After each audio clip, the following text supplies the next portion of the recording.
मेरे पास तो 6 मंडल आते हैं, 6 मेरे मंडल में जो 6 वार्ड आते हैं उसमें फतेह सिंह जी सिर्फ 74 वोटों से हारे थे। वो गढ़ नहीं दिलाएगा बीजेपी। मैं बागी इसलिए कह रहा हूँ कि उनको टिकट उन्हीं को मिलना चाहिए था, लेकिन टिकट दूसरे लेके आ गए और ऊपर गुटबाजियां बहुत होती थी, उस वजह से टिकट सही लोगों को नहीं मिला। तेज शंकर जी पालीवाल जैसे केजी पालीवाल, केजी वैसा, इनको टिकट सही नहीं मिले। अगर इनको मिले होते तो ये सेकंड नंबर पे आए थे, कांग्रेस थर्ड आई थी उस समय। सिर्फ 2 घंटे के लिए पीने का पानी और वो भी एक दिन छोड़ के एक दिन आता है। जब ये स्मार्ट सिटी बनी थी तब इन्होंने वादा किया था कि 24 घंटे तो पानी की सप्लाई होगी, खासकर माझी की बावड़ी, यहाँ से पीने के पानी की इतनी सप्लाई होती थी। आज उस माझी की बावड़ी की स्थिति देखो, आप पानी पीने लायक। उसके सामने वाली रोड पे चैम्बर आए दिन खुल जाता है। और इनको जब भी बोलते हैं आप ये क्यों नहीं कर रहे हो, इधर अगले 5 साल में करेंगे। तब विगत 30 साल से आपका बोर्ड है, हर 5 साल में आपकी सरकार रही है, सेंटर में 12 साल से आप हो, तो आपने क्यों नहीं किया ये सब? जीतेंगे तो ही हम जनता के काम कर पाएंगे। ये सबसे वाइस वर्सा चीज है। जनता हमको जिताएगी तो हम उनके काम कर पाएंगे। जो चीजें हम कह रहे हैं सब हमारे एजेंडा में भी होगी। ग्राउंड वाटर लेवल आपका डैमेज हो चुका है स्मार्ट सिटी के इससे, और डैमेज हो चुका है, उसको आप कैसे ठीक करोगे? तो नुकसान तो स्मार्ट सिटी से बहुत हुए हैं।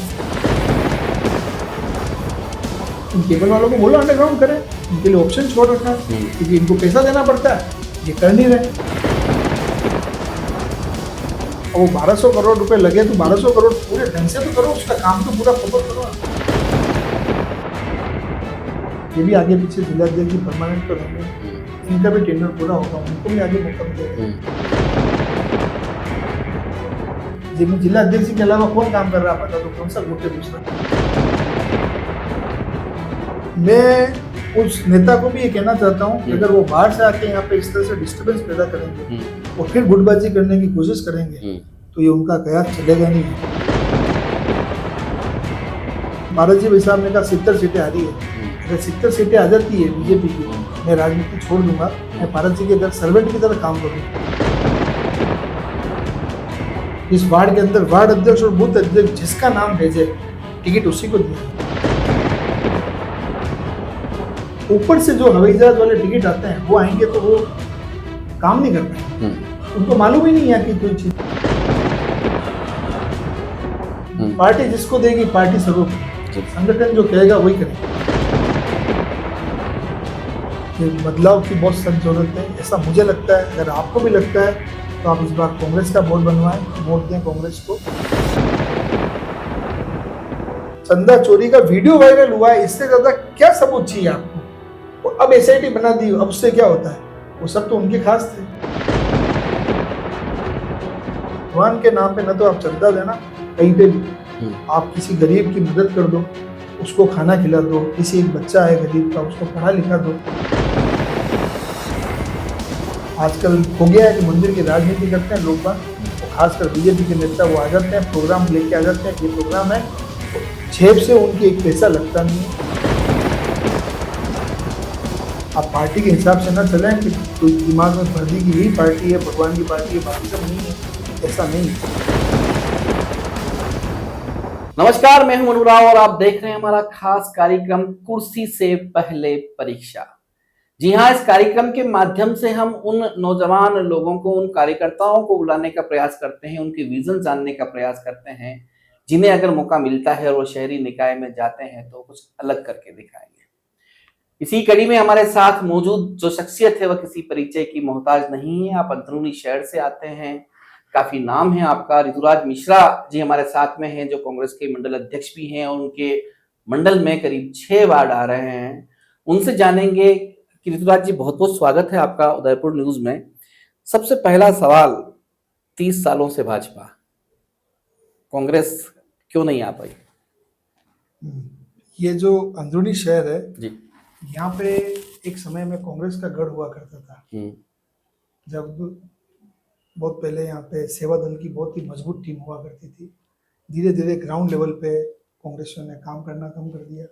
बीजेपी ने कांग्रेस को फॉलो करते हुए उठ गई। आज बीजेपी के पास ये गढ़ बन गया है, संघ के लोग भी बहुत ज्यादा है उस क्षेत्र में, तो उस वजह से बीजेपी का अब ये गढ़ माना जाता है। लेकिन फिर भी आप आकलन करो, मेरे पास जो 6 मंडल आते हैं, 6 मेरे मंडल में जो 6 वार्ड आते हैं, उसमें फतेह सिंह जी सिर्फ 73 वोटों से हारे थे, तो वो गढ़ नहीं कहलाएगा बीजेपी का। गौरव प्रताप जी ने एक मंडल अध्यक्ष को हराया बीजेपी के, तो वो भी उनका गढ़ टूट गया है। बाकी के जो 2 वार्ड हैं, जिसमें कुलदीप जी जोशी जीते, वो अच्छी थम्पिंग वोटिंग से जीते थे, 1400 समथिंग वोट से जीते वो, ठीक है, उसको अपन मान सकते हो। वो वार्ड अभी बीजेपी ने तोड़ दिया है, बड़ी सीमा में पूरा उस वार्ड को तोड़ दिया, 4 टुकड़े कर दिए। फिर मेरा खुद का स्वयं का जो वार्ड है, उसके अंदर सबसे ज्यादा जनसंख्या ओबीसी वर्ग की है। ओबीसी का कैंडिडेट हम सही ढंग से खड़ा नहीं कर पाए, या पहले जो भी चुनाव हुए, जब जनरल भी आया, तो हमेशा कांग्रेस का एक बागी खड़ा हो गया। मैं बागी इसलिए कह रहा हूँ कि उनको टिकट उन्हीं को मिलना चाहिए था, लेकिन टिकट दूसरे लेके आ गए, और ऊपर गुटबाजियां बहुत होती थी, उस वजह से टिकट सही लोगों को नहीं मिला।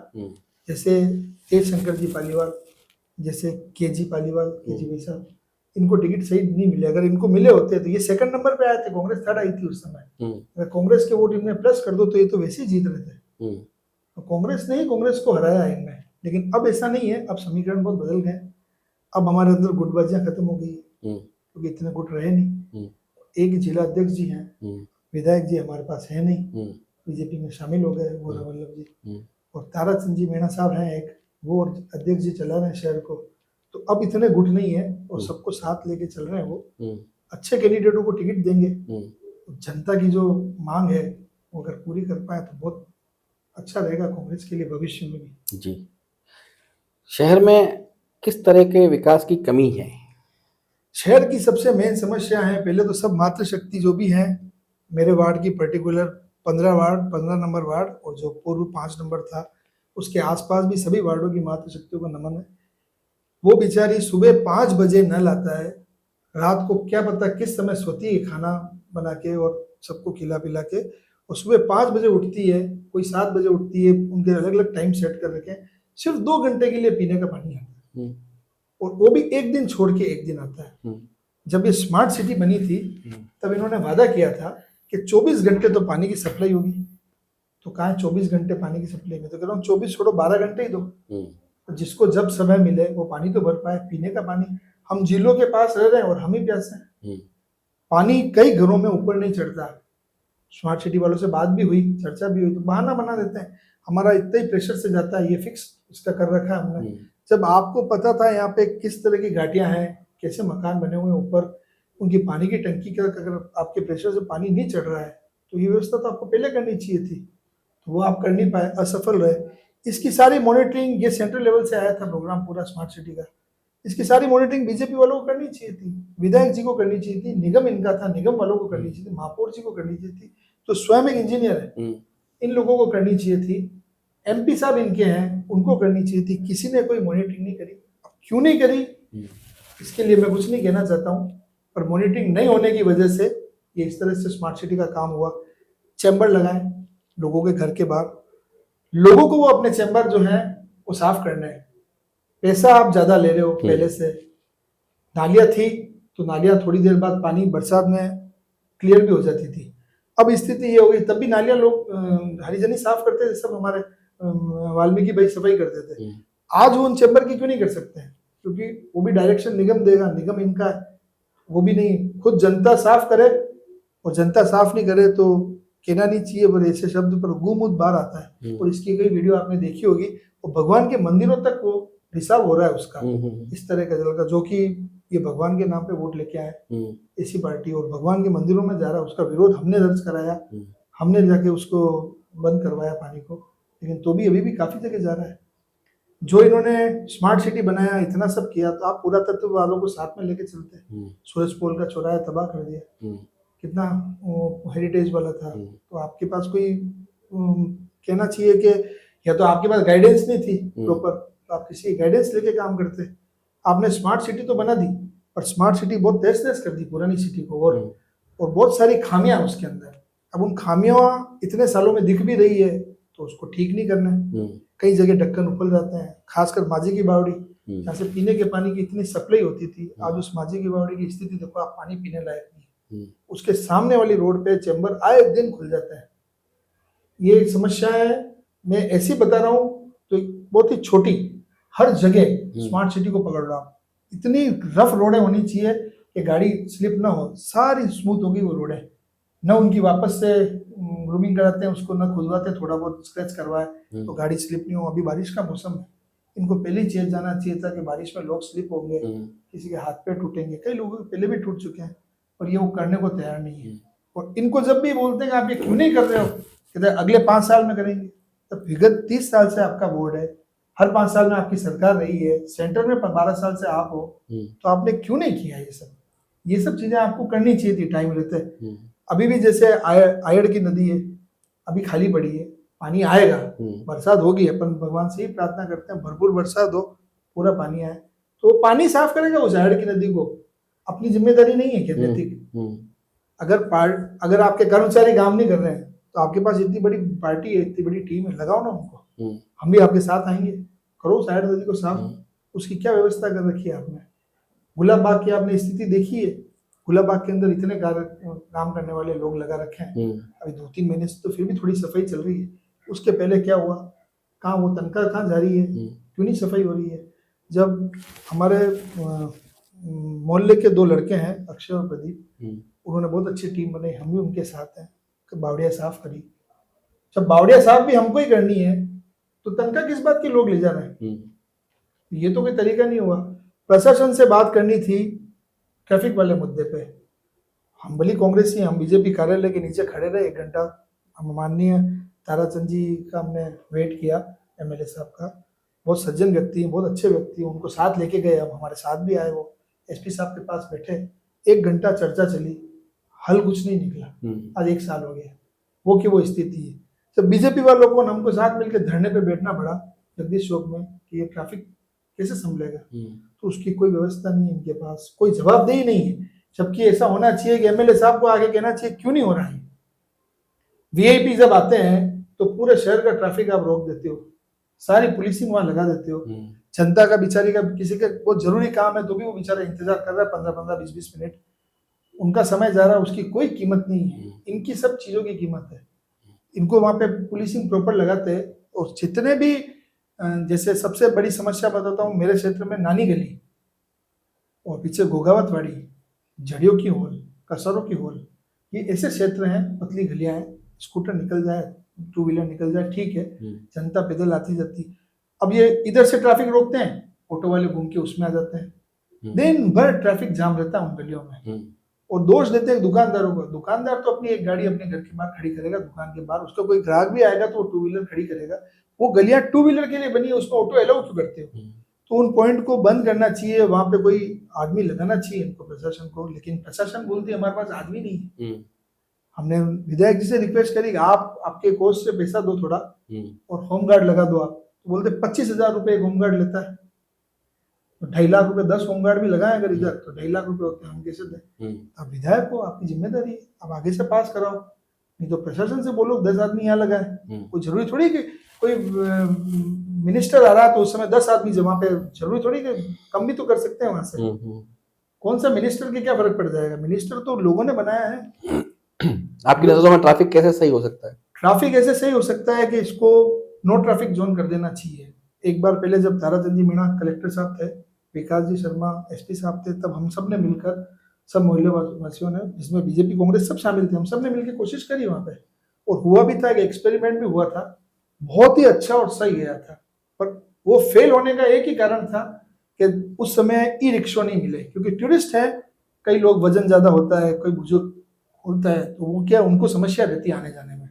तो उस समय कुछ चिन्हित किए गए थे पॉइंट, जैसे गुलाब बाग, जगदीश चौक, चांदपोल, हाथीपोल, घंटाघर, सिटी पैलेस, ये कुछ 5-6 पॉइंट चिन्हित किए कि यहाँ सब जगह अगर 5-5 ई रिक्शा लग जाए तो ये बहुत अच्छी तरीके से व्यवस्था हो सकती थी। जिसका कि एक नॉमिनल चार्ज करे 10-20 रुपया और टूरिस्ट को इधर से उधर छोड़े, टूरिस्ट बहुत खुश है। ई रिक्शा इतनी कम जगह घेरता है, पोल्यूशन लेस है, और उस समय ये चालू भी किए थे, उस समय कुछ व्यवस्था करी थी इन्होंने 5-10 ऑटो की, पर ऑटो कम पड़े तो इन्होंने कहा 50 की हम करेंगे व्यवस्था। निगम ने उसकी जिम्मेदारी ली, फिर कलेक्टर वो एसपी साहब का तो हो गया ट्रांसफर, और कलेक्टर साहब रहे नहीं और वो सब व्यवस्था डप हो गई। निगम ने कभी उसके बारे में नहीं किया। फिर निगम के बोर्ड में भी मेरे जो सुनने में आया, चर्चा हुई थी वहाँ पे नो जोन को, नो ट्रैफिक जोन को उन्होंने किया भी था इन्होंने लागू, लेकिन वो लागू नहीं हुआ यहाँ पे। धरातल पे तो कोई हुआ ही नहीं। आज पब्लिक परेशान है।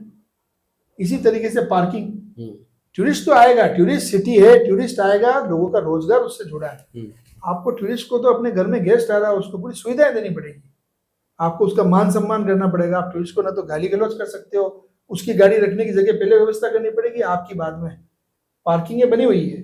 चांदपोल में पहले गार्डन हुआ करता था, चांदपोल का एक ही बच्चों का खेलने का उस क्षेत्र में गार्डन था, तो सबसे पहले सबने लेके इन्होंने, बोर्ड हमेशा बीजेपी के रहा, निगम वाले आए, हमको भी साथ में बिठाया, मीटिंग करी, इस गार्डन की जगह पर सामुदायिक भवन बना देते हैं। आधे में सामुदायिक भवन बनेगा तो अच्छे बुरे कार्य उसमें जनता के होंगे। हम भी खुश हुए, चलो ठीक है, आधा गार्डन रहने देते हैं, आधा ये करते हैं।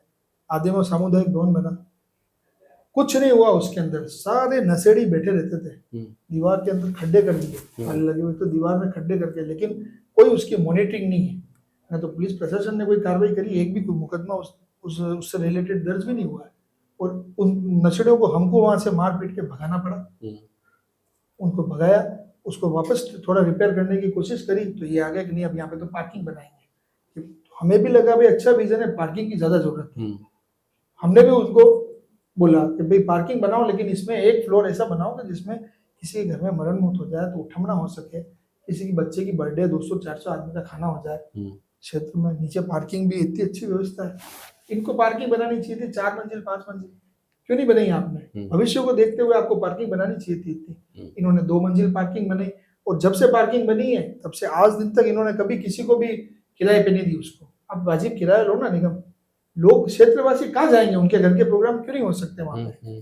खाली आपने निगम ने पैसा कमाने के लिए कर रखा, तो पैसा वो भी दे रहे हैं, एक वाजिब पैसा रख लो। आज वहाँ पे लोकल आदमी है, मनोज जी, मैं आपसे पूछता हूँ, एक कार खरीदता है कोई आदमी, उसकी किस्त आती है 5,000 रुपए, एक छोटी दर्जे की कार खरीदता है, और इन घाटियों पे रहने वालों के पास जगह खैनी खड़ी करने की, पार्किंग में खड़ी करेंगे। पार्किंग में इन्होंने शुल्क कर दिया 3,000 रुपए है गाड़ी, वो 3,000 रुपए में 2,000 मिलाएगा तो नई गाड़ी ले आएगा, वो क्यों खड़ी करेगा? कैसे खड़ी करेगा?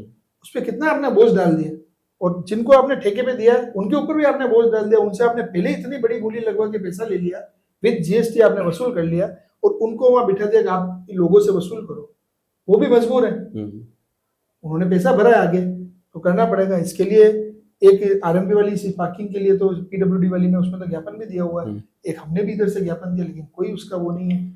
ये किराया शुल्क होना चाहिए 500 रुपए तक, तो एक आदमी एफर्ट कर सकता है, लोग अपनी गाड़ियां खड़ी करें, वहां पे होनी चाहिए। पार्किंग को 4 मंजिल 5 मंजिल कर दो आप, कहाँ दिक्कत है? आपने नए सिरे से बनाई है, फाउंडेशन अच्छा है उसका, अगर आपने सही ढंग से काम करवाया तो 5 मंजिल भी झेलेगी। आप बनाओ 5 मंजिल। लिफ्ट, आए दिन लिफ्ट खराब हो जाती है। एक सिचुएशन तो ऐसी देखी मैंने कि लिफ्ट बंद हो गई, कार बीच में, एक टूरिस्ट की, वो परेशान होता रहा, क्यों लगे आपने लिफ्ट? आप रैंप बना देते, एक साइड से चढ़ने का, एक साइड से उतरने का, और 5 मंजिल बनाते। बॉम्बे में तो 7-7 मंजिल होती है, हमें कहीं यूरोप जाने की जरूरत नहीं है, हमारे हिंदुस्तान में ऐसी है। मैंने कई बॉम्बे में कॉम्प्लेक्सों में देखी है कि 7-7 8-8 मंजिल पार्किंग है। तो पार्किंग यहाँ पे क्यों नहीं हो सकती? जिसे जगदीश चौक में पार्किंग हसन की हवेली में आधी आपने कवर कर रखी है, आधी खाली छोड़ रखी है। अभी मेरे भाई प्रदीप जी ने भी आपको कहा था, वो अगर खाली जगह में भी डबल मंजिल बन जाए, उन्होंने अधूरी बात करी, डबल मंजिल क्यों बन जाए? आप तो पूरी 4 मंजिल बनाओ ना पार्किंग, एक आप रख दो क्षेत्रवासियों के लिए, दर्शनार्थियों के लिए, आराम से वहां 2 व्हीलर खड़ी करके 50 मीटर भी दूर नहीं दर्शन करेगा वो। टूरिस्ट आएंगे, टूरिस्ट को आने दो कार समेत, कार पार्किंग की उनकी जगह व्यवस्था है। सब होटल वाले हैं, बड़ी बड़ी होटल वाले, उनको बोलो एक एक ई रिक्शा अपना खरीद लो ना, पार्किंग से टूरिस्ट को होटल तक लाने के लिए, छोड़ने के लिए वो रेडी है, हो जाएंगे वो। उनको भी, कस्टमर को भी आप अगर अच्छी सुविधाएं दोगे तो ये बहुत अच्छा रहेगा, कस्टमर और ज्यादा आएंगे, बढ़ चढ़ के। उदयपुर हाईलाइट हो रहा है पूरी दुनिया में, जितना ज्यादा कस्टमर आएगा उतना यहाँ के लोगों को व्यापार ज्यादा मिलेगा, लोग पनपेंगे। दूसरी चीज, जिस तरीके से इन्होंने काम किया, पार्किंग भी बनाई है, अब पार्किंग के वहां पे ऊपर जो इन्होंने बाथरूम घर वगैरह बनाए, जिसको हाईटेक कह रहे हैं, मेरे हिसाब से वो, मुझे तो नहीं लगता किसी भी लेवल में हाईटेक है। हाईटेक होते हैं कि एयरपोर्ट पे देखे आपने, 24 घंटे साफ रहने वाले अच्छे, ऐसे ऐसे सुविधा दो ना आप उसको चार्जेबल कर दो। अब टूरिस्ट है, महिला है, कोई पार्किंग के बाहर से आई, पार्किंग के अंदर कार खड़ी करी, खड़ी करते उसको टॉयलेट बाथरूम आ रहा है। चांद पोल की पार्किंग की बात कर रहा हूँ मैं, वहाँ पे एक बाथरूम घर बना रखा है, तो इसकी पानी की टंकी खाली है, उसमें पानी नहीं है, उसको रूम को लॉक कर रखा है। वो महिलाएं वहां से अगर सिटी पैलेस उनको घूमने जाना है, क्योंकि कार तो आप आगे जाने नहीं देते, तो सिटी पैलेस तक कैसे जाएगी? उसको टॉयलेट आ रहा है तो कैसे रोकेगी? बच्चे होते हैं साथ में, उनको टॉयलेट आ रहा है। अब नालियां भी नहीं है तो बच्चों को सड़कों पे करा दे, नालियों में सही। करवा दे, तो ये सुविधा तो आपको टूरिस्ट को देनी पड़ेगी। आपको विजन रखना पड़ेगा। आज इतना टूरिस्ट है, आने वाले टाइम में टूरिस्ट और बढ़ेगा, तो बढ़ना भी चाहिए। तो उसकी व्यवस्था क्या है आपके पास? ताराचंद जी भाई साहब से बात हुई थी, उन्होंने कहा हम कुछ नोरे हैं समाज के, वो लेके और पार्किंग बनाएंगे। कौन नोरे देगा आपने? ये खाली बहलाने वाली बातें हैं, कोई नोरे नहीं देगा ताराचंद जी। एक साल हो गया इस बात को, ना तो आप कोई नोरा ले पाए ना आगे ले पाओगे। मैं तो कह रहा हूँ जो है पार्किंग, इन्हीं को 4-4, 6-6 मंजिल कर दो ना व्यवस्थित रूप से। ये वॉशरूम जो बने हुए हैं, मैं नहीं कहता नए बनाओ, चलो आपके पास जगह नहीं है, अगर 6 मंजिल होगा तो आप उसमें 6 बाथरूम बना सकते हो, अच्छे हाईटेक। अब अच्छे बाथरूम बनाओ, ऐसे बनाओ कि टूरिस्ट को अगर उसको 1 घंटे उदयपुर में रुकना है तो वहाँ स्नान भी कर सके, सब चीज कर सके, हाईटेक। पैसा लगे कोई बात नहीं, 150 रुपये देगा, जो कार के पार्किंग के पैसे दे रहा है वो ये भी देगा, और दे के वापस निकलेगा। टूरिस्ट को सुविधा मिलेगी। महिलाएं आजकल आती है, मेरे भी वहाँ पे एक छोटा सा गेस्ट हाउस है, तो आती है बेचारी टॉयलेट करने के लिए, भैया टॉयलेट कर सकते हैं, हमने खोल रखा है बाथरूम उनके लिए, ग्राउंड फ्लोर पे यूज करो आप भी। हम उनको बिठाते हैं, चाय भी पिला देते हैं, उनसे बात करते हैं, तो कहती है हमको टूरिस्ट, भैया यार आप कैसा उदयपुर शहर है, हमको बहुत अच्छे वो सोच के आए थे, यहाँ पे तो यार इतनी तो भीड़ भड़का, कार वहीं रोक दी, अब पैदल जाओ यहाँ से, उसके बाद में भी हमारे पास कोई टॉयलेट करने की जगह नहीं है, कहाँ जाए हम जी। तो ये सुविधाएं आपको टूरिस्ट को देनी पड़ेगी। महिला शक्ति से मैं इसलिए निवेदन कर रहा हूँ कि आप इतने टेन्योर से ये देख रहे हो सारी चीजें। लाइट की समस्या आए दिन चली जाती है, पानी की समस्या, गलियों में रिक्शो वगैरह इस तरह की समस्या, इन समस्याओं से महिला बेचारी बहुत पीड़ित है, सारी महिलाएं। और उनको इतने साल हो गए देखते देखते, इतने टेन्योर अपन ने देख लिए 30 साल, अब बदलाव की जरूरत है। महिला जागेगी तो देश जागेगा, महिलाओं को ही इसको बदलना पड़ेगा। महिलाएं किसी पार्टी को वोट दें, कम से कम अच्छा कैंडिडेट देख के और बदलाव की दृष्टि से वोट दें, ताकि पता पड़े कि एक बार बदलेगा तो कुछ चीजें बदल सकती है। आपकी पार्टी में आपके साथी हैं प्रतीक जी, उन्होंने भी 2 जो सुविधाएं कमी है उनकी बात बताई थी, कि छोटी एम्बुलेंस बिल्कुल और एक फायर ब्रिगेड। बिल्कुल, मैंने उनका इंटरव्यू भी देखा था, इसीलिए मैंने वो बात वापस नहीं बोली कि एक ही चीज को वापस रिपीट करना, लेकिन बहुत अच्छी चीज है ये। आज कोई बीमार हो जाता है, जैसे आप भी ओल्ड सिटी से आते हैं, आपके घर के पास में एक पान की दुकान है, गंभीर जी, आप जानते हो, उनके फादर को अटैक आया, अपन हॉस्पिटल नहीं ले जा पाए, रिक्शा में उनकी डेथ हो गई। तो ऐसे हादसे उदयपुर में होती हैं।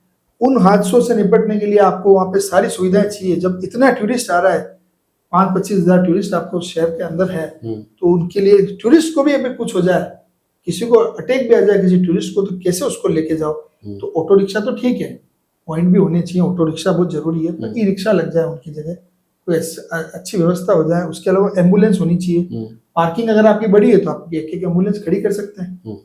फायर का भी बहुत जरूरी है, आजकल तो नोटिस दे रखा है सब होटल वालों को फायर का लगाना है, लेकिन होटल वालों के अलावा आम जनता है, उसके किसी के कहीं हो जाए तो एक बार फायर ब्रिगेड वहां खड़ी रह सके पार्किंग में।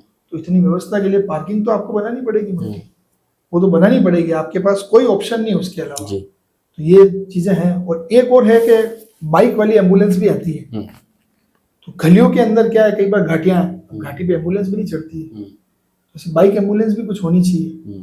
जिस तरह महिला पेट्रोलिंग करती है बाइक पे, तो बाइक एम्बुलेंस भी होनी चाहिए, ताकि एक बार तुरंत से किसी को अटैक भी आ गया तो उसको अपन तुरंत हॉस्पिटल पहुंचा सके। ज्यादा दूर नहीं है हॉस्पिटल, 1-1.5 किलोमीटर दूर ही है जनरल हॉस्पिटल, लेकिन उसको 1-1.5 किलोमीटर ले जाने में आपको ऐसा लगता है जैसे 10 किलोमीटर दूर हो। तो ट्रैफिक इतना है, ट्रैफिक को कंट्रोल तो अपन कर नहीं सकते हैं, पब्लिक तो आएगी और ये तो दिन पर दिन बढ़ेगा, लेकिन कुछ अतिक्रमण है जैसे उनको कम कर सकते हैं।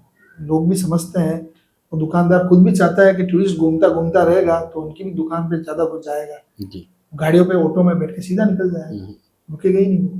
पिछले 6 महीने से देखा जाए तो कांग्रेस सड़कों पे अच्छी दिखने लग गई है, तो ऐसा क्या बूस्टिंग डोज मिला जिससे काम उस ढंग से हो रहा जो पहले नहीं हुआ करता था? आप लोगों के कहने के अनुसार ही हुआ है। आप लोग पहले कहते थे कांग्रेस है कहाँ, अब आपके मुंह से सुन रहे हैं कि कांग्रेस दिख रही है, तो ये हमें भी अच्छा लग रहा है। इसका मतलब हम कहीं ना कहीं काम कर रहे हैं, और काम करेंगे तो ही जनता पसंद करेगी, तो ही जीत पाएंगे, और जीतेंगे तो ही हम जनता के काम कर पाएंगे।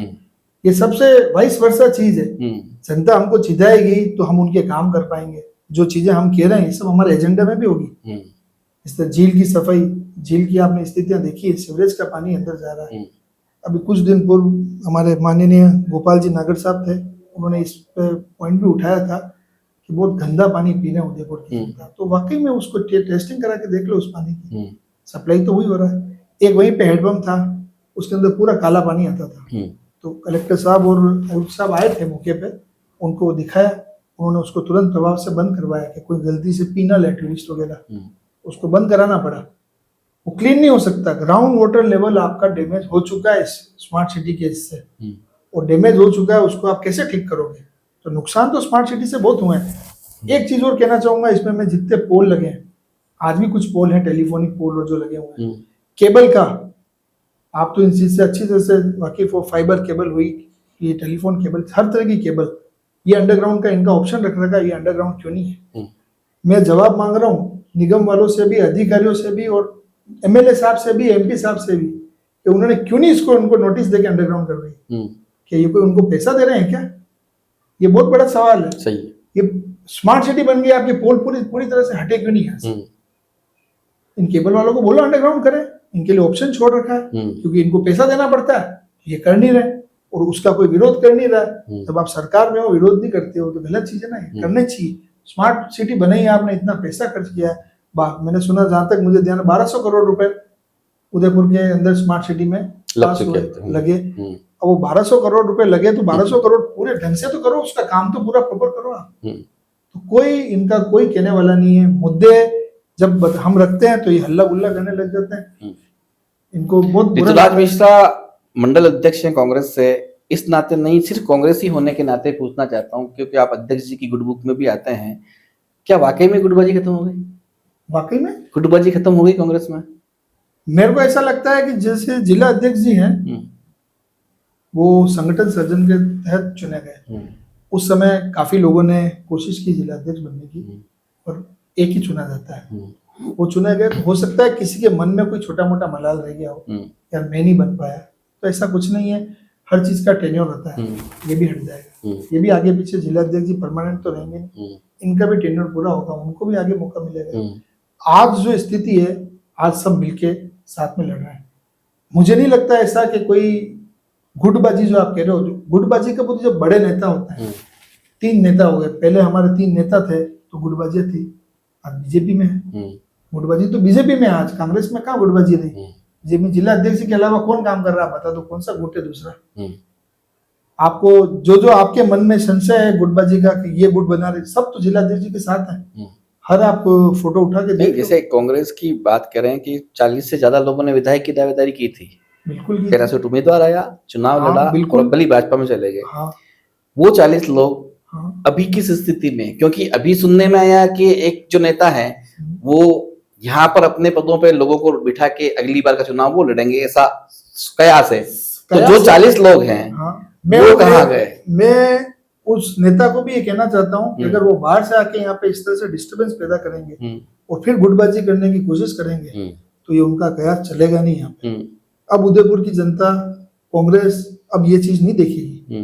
पिछली बार ऐसा हो गया, बहुत गलत हुआ वो, उसका परिणाम आपने देख ही लिया है कि बीजेपी में शामिल हो गए गौरव वल्लभ जी, सबने जी जान लगा के मेहनत करी। हर बार ऐसा थोड़ी होगा, फिर यहाँ का कार्यकर्ता कहाँ जाएगा?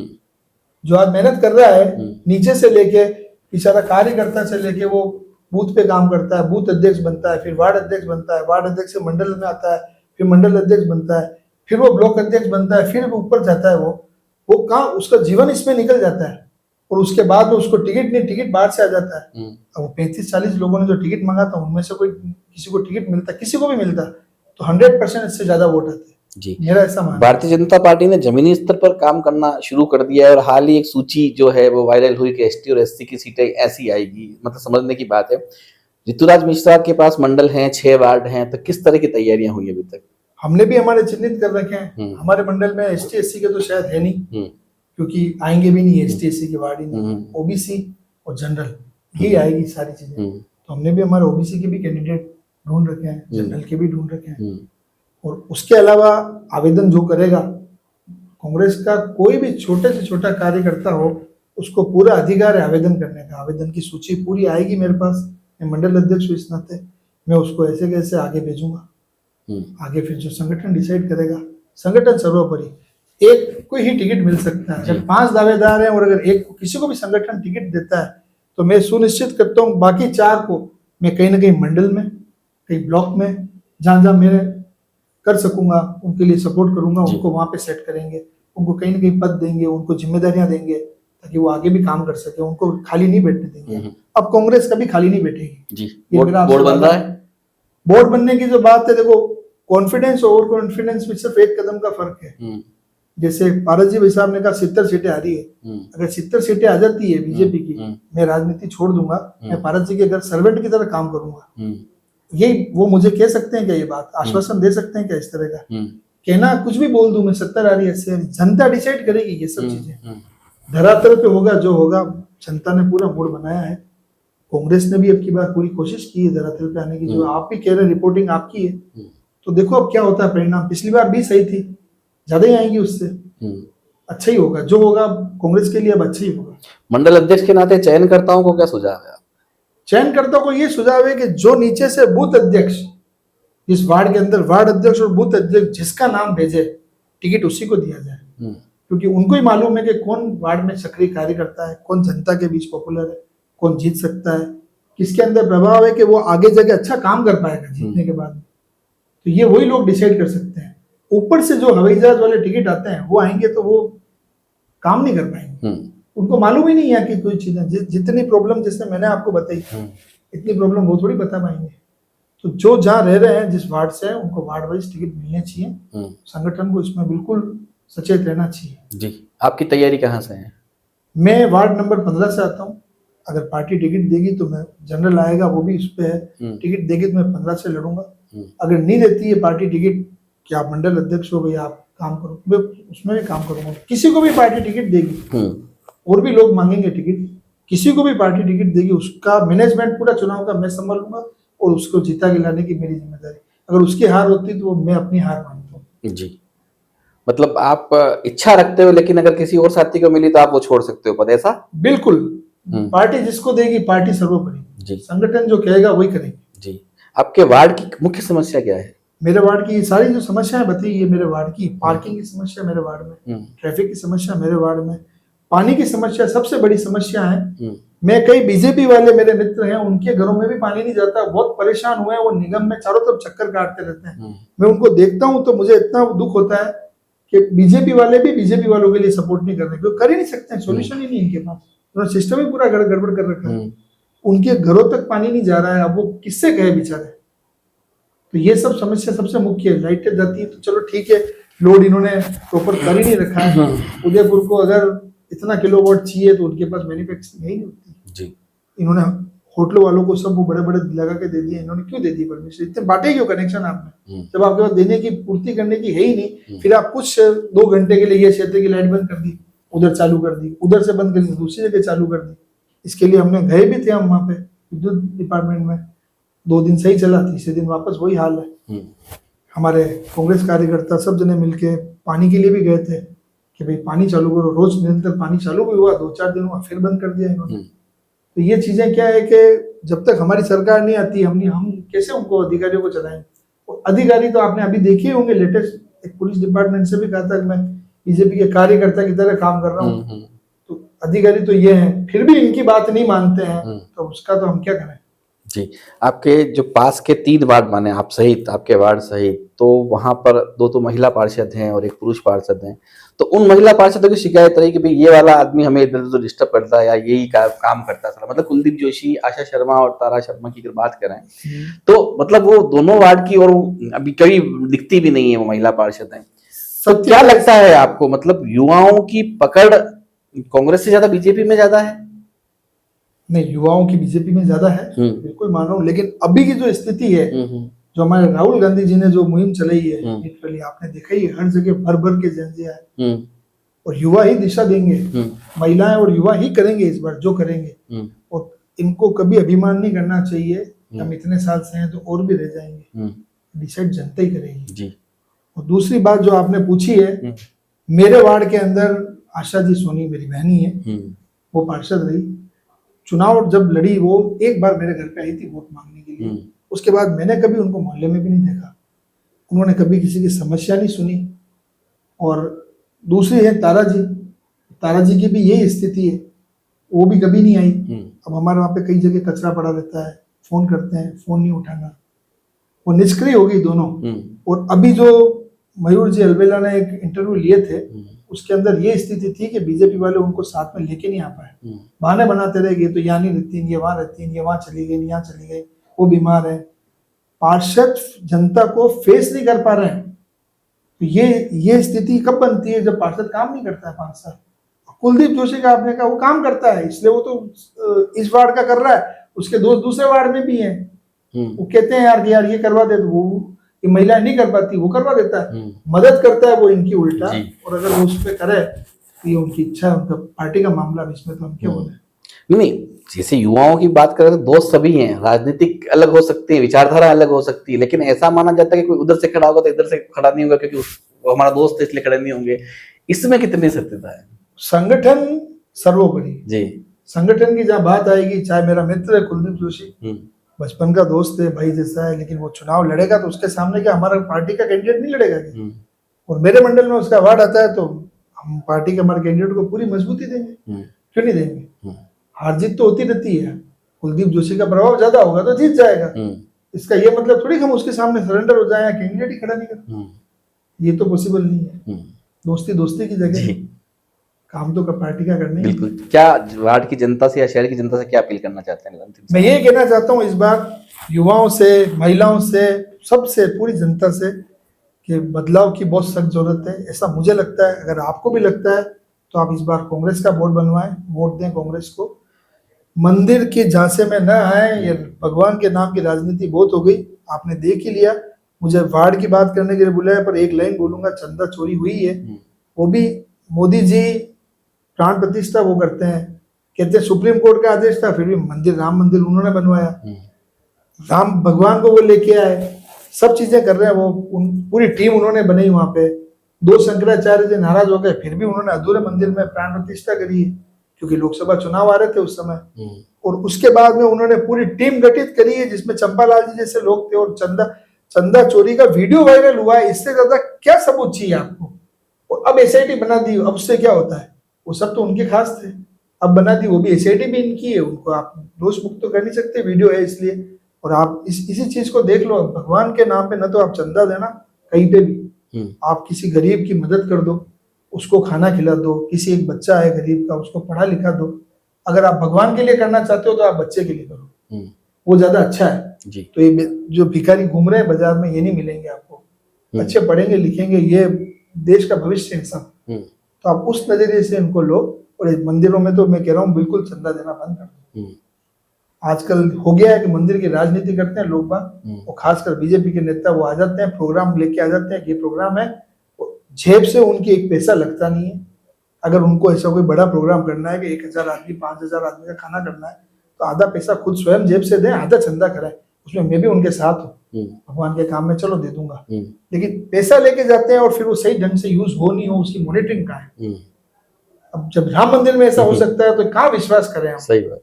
और जिसकी वीडियो वायरल हुई है, मैं कई सुनी बातों पे नहीं जाता, वीडियो वायरल हुई है, इसको देखते हुए सभी महिलाएं खासकर, क्योंकि धर्म जो है वो महिलाओं में रग रग में बसा है, महिलाओं के, मेरे घर में महिलाएं वो भी बहुत धार्मिक है भगवान के प्रति।